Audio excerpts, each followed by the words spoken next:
Comments আমার কিছু আসে যায় না, ঠিক কিনা বলেন? জীবন ফুরিয়ে যাবে একদিন। এই দুনিয়া ছেড়ে চলে যাব একদিন, সবাই এ দুনিয়া ছেড়ে চলে যাব একদিন, মায়ারি বাঁধন ভেঙে যাবে একদিন, আসব না আমি আর এ ভুবনে কোনদিন, এ বোধে দুনিয়া ছেড়ে চলে যাব একদিন। এই যে বাড়ি গাড়ি ক্ষমতা সবই, ঠিক না, চলে যাব আমি পড়ে রবে সবই। এই যে বাড়ি গাড়ি ক্ষমতা সবই, চলে যাব আমি পড়ে রবে সবই। দুনিয়ার মায়া সব দুনিয়ার পড়ে রবে একদিন, এ দুনিয়া ছেড়ে চলে যাব একদিন, মায়ারি বাঁধন ভেঙে যাবে একদিন, আসব না আমি আর এ ভুবনে কোনদিন, এ দুনিয়া ছেড়ে চলে যাব একদিন। জোরে জোরে কি আল্লাহু আকবার বলা যাবে না?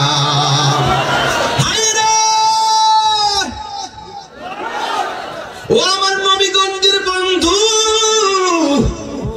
হাসরের ময়দানে মানুষ উলঙ্গ অবস্থায় উঠবে, উলঙ্গ, সবার বডির গোশতগুলা গরম পানি দিয়া করে যাবে। সেই দিন আল্লাহর ছায়া বিনে কোনো ছায়া থাকবে না।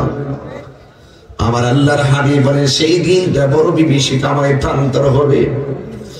মানুষ নিজের ঘামে নিজেরা সাঁতার কাটবে, কিছু কিছু মানুষ সাপের কবলে পড়বে, সাপের কবল, যাকে যাকে সাপ এসে থাকে এমন ভাবে ধরবে, বান্দা জিগাইব সাপ তুমি কেন পিছন লেগেছো? কই তোমাকে দংশন করব। এই সাপ গুলা কেমন জানেননি? একটা সাপ যদি জঙ্গলার ভিতরে শ্বাস পালাইতো, গাছগুলার বিষের যন্ত্রণা মরে যেত। এমন লক্ষ লক্ষ সাপ, কোটি কোটি সাপ তারা পাকড়াও করবে, সাপের ডরে তারা ওইটা দৌড় দিবে, দৌড়। এরপরে দৌড়তে দৌড়তে প্যারাসান হয়ে যাবে। দুনিয়ার জমিনে করে সাপ দেখলে মুজাফাইদা সাপ বের করে, কিন্তু সেই দিনে কোনো নালিশ দেওয়ার কোনো জায়গা থাকবে না। আমার আল্লাহ বলেন লিমানিল মুলকুল ইয়াউম, আজকে রাজত্ব কার? একমাত্র আমার আল্লাহর, ঠিক না? এই জন্য আল্লাহ রাব্বুল আলামিন এক শ্রেণী মানুষের পিছনে সাপ লাগাই দিবেন, সাপ, সে যে কোনো মানুষ তারা বাঁচাইতে যাবে না। দৌড়তে দৌড়তে দৌড়তে দৌড়তে মানুষটা পেরেশান হয়ে যাবে। বন্ধুরে আমার,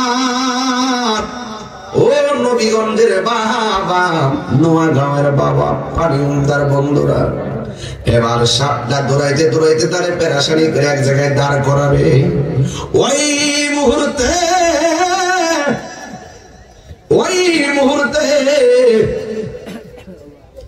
সাপ তখন দাঁড়ায় যাবে। বান্দা বলবে সাপ তুমি আমার পিছনে কেন লাগছো? বেশি কথা বলবা না, হাত দুইটা সামনে বাড়াবো। কেন? বেশি কথা বললে সুবল মারবো। সাপের ধরে দুইটা হাত এইভাবে সামনে বাড়াবে। এবার সাপগুলো হাত দিয়ে পায়া উইটে এই জায়গায় গিয়ে আবার কপাল বরাবর ফনা তুল্লা ধইরা বলবে মুখটারে হা কর। এবার মুখটারে হা করবে। সাপগুলো ঝাঁকে ঝাঁকে বিষধর সাপগুলো মুখের ভিতরে দিয়ে পেটে চলে যাবে। যাইতে যাইতে পেটটা কালবুয়তিন গর্ষমহের মতো হয়ে যাবে, পেটটা ফুলে যাবে, এমন ভাবে ফুলে যাবে, আর পিঠের ভিতরে এমন ভাবে দংশন করবে। বান্দা বিষের যন্ত্রণায় আর তো মরণ হবে না।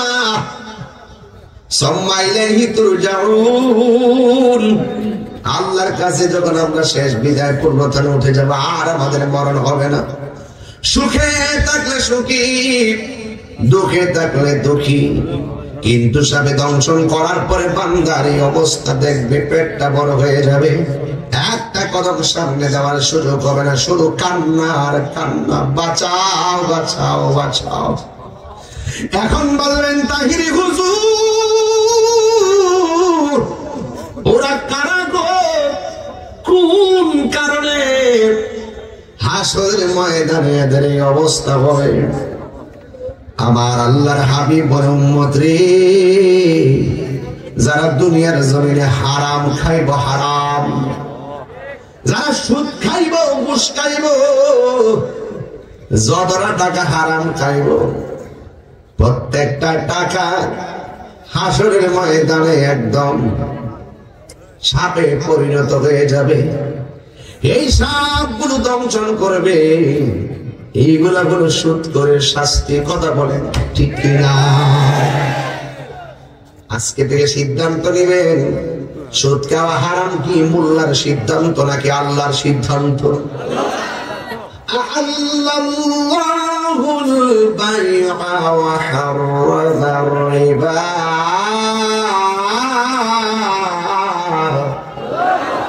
আল্লাহ রাব্বুল আলামিন বলেছেন, আমি ব্যবসাকে হালাল করেছি, সুদকে তোমাদের জন্য হারাম করে দিয়েছি। সুদের 70টা গুনাহ আছে গো মা। এখন মহিলারাও সুদ খায়, এরা বলে টেহা লাগা লাগা, বলে লাগা লাগা লাগা। সারা জীবন শুনছি এরই ক্ষেত্রে পুরো ক্ষেত লাগা, এখন বলে বেরিয়ে তো টেহা লাগা। আছে না নাই? আছে না না? একদিন মাটির ভিতরে হবে ঘরে,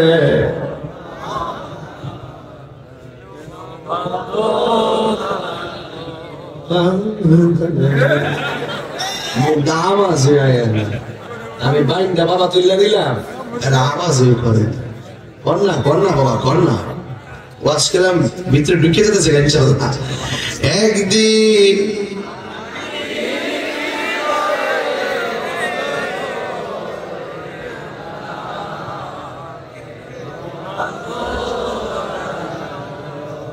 আপনারা যে সালাক কতটা আস্তে আস্তে কইছে, জানে যে তাহির হুজুর আরো কিছু ওয়াজ করবো, করলে তো মাইকটা সালান লাগবো। প্রাণ পাখি উড়ে যাবে পিঞ্জর ছেড়ে, দরদামে সবই রবে, তুমি যাবে চলে। ঠিক কিনা? হাত দিলে বলেন ঠিক কিনা বলে। প্রাণ পাখি উড়ে যাবে,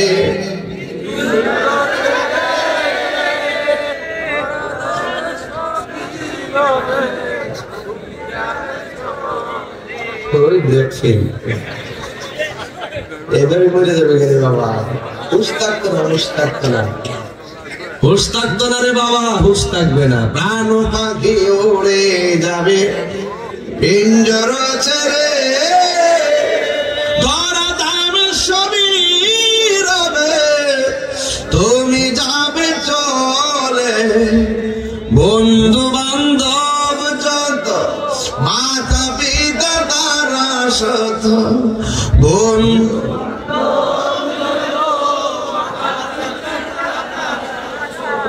হয়ে যাবে সবই তোমার পরে। মন আমার কেন বান্ধ দালান ঘর রে, মন আমার কেন বান্ধ দালান ঘর। আবার একদিন হবে ঘরে, মন আমার কেন বান্ধ দালান ঘরে, মন আমার। ও বন্ধু, সব ফেলে চলে গিয়ে আসরে ময়দানে উঠলাম, সুদ করে শাস্তি আসে না নাই? আল্লাহর হাবিব হাবিব বলেন কিছু কিছু মহিলাদেরকে পাগুলো বাইদা মাথাগুলো নিচে চুল সহকারে ঝুলায় রাখা হবে, আবার কিছু কিছু মহিলাদের চুলগুলো বেঁধে পাগুলো নিচে ঝুলিয়ে রাখা হবে। আল্লাহর হাবিব সাল্লাল্লাহু আলাইহি ওয়াসাল্লাম জিজ্ঞাসা করেন, ইয়া রাসূলুল্লাহ, ইয়া হাবিবাল্লাহ, নবী গো, ওরা কে যাদের মাথার চুলগুলো বেঁধে পাগুলো নিচে ঝুলায় রাখা হবে? আল্লাহর হাবিব বলেন, এরা হলো দুনিয়ার ওই সমস্ত মহিলা যারা দুনিয়ার জমিনে বেপরদায় চলাফেরা করেছে। শুধুমাত্র তাই নয়, যারা স্বামী অবাধ্যচরণ করে খোলামেলা চলাফেরা করেছে। এই জন্য আমি বলবো, মা, ও মা, মা গো, এখনো সময় আছে, সাবধান হয়ে যান। दुनिया के लिए आखिरत बर्बाद ना करो। दुनिया दुनिया करे आखिरत बर्बाद करा जाबे? किसी इंसान को खुश करने के लिए अल्लाह को नाराज ना करो। दुनियार कोनो মানুষকে খুশি করতে যাইয়া আমার আল্লাহকে বেজার করা যাবে না। কথা কোন ঠিক কি না?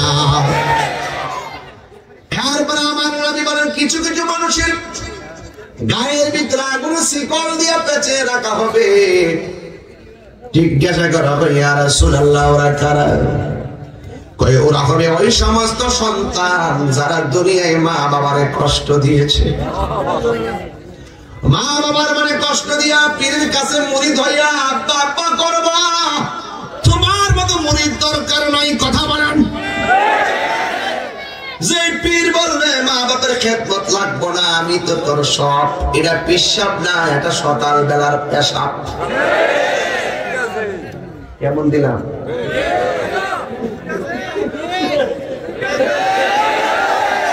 আমার নগর ফুলাফান ঠিক আছে কিনা? কর হাত দিলে বলেন ঠিক কিনা বলেন। মা বাপরে কান্দাইয়া হজে গেলে কি লাভ হয়ে যাইব? মার কাছে কান মারে কান্দাইয়া কি নামাজ পড়লে কাম হইব? মা বাপরে কান্দাইয়া কি হবে? তোমার দান করলে লাভ হইব? وَقَضَى رَبُّكَ أَلَّا تَعْبُدُوا إِلَّا إِيَّاهُ وَبِالْوَالِدَيْنِ إِحْسَانًا। ইবাদতের পরে আল্লাহ খেদমতের কথা বলছেন। জোরে বলেন না সুবহানাল্লাহ।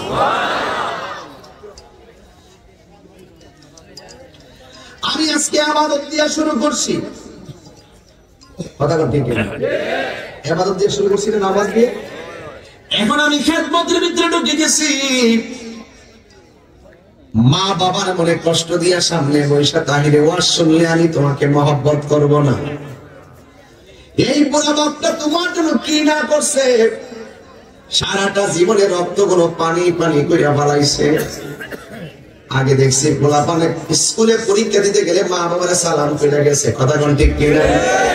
আজকে ম্যাক্সিমাম ছেলেগুলা বিয়াদব হয়ে গেছে একটা মাত্র কারণ, গুগল মুফতিদের কারণে, ইউটিউব মুফতিদের কারণে। কথা কোন ঠিক কিনা? ইউটিউবের জাল শাইখ, জাল শাইখ চুপ।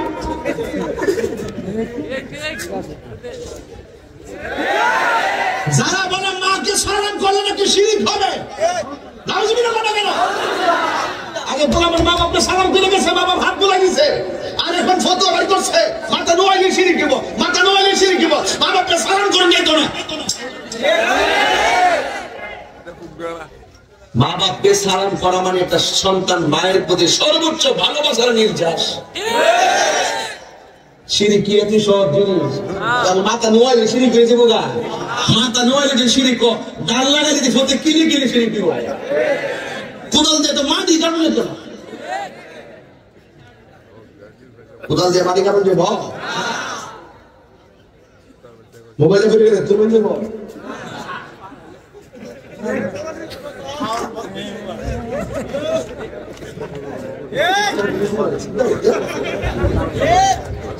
মাথা নোয়াই না শিরিক দিব।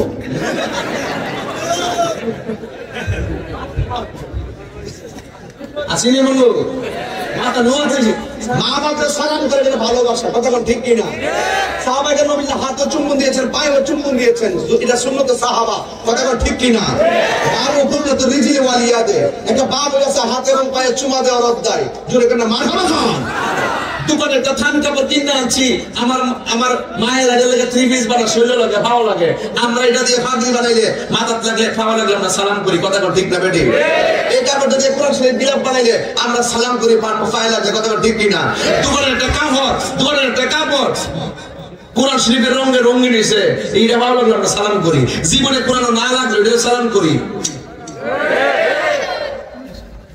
মহব্বত বুঝে না, আর এদের ম্যাক্সিমাম হইল বিয়াদব, কথা কোন ঠিক না বেটি?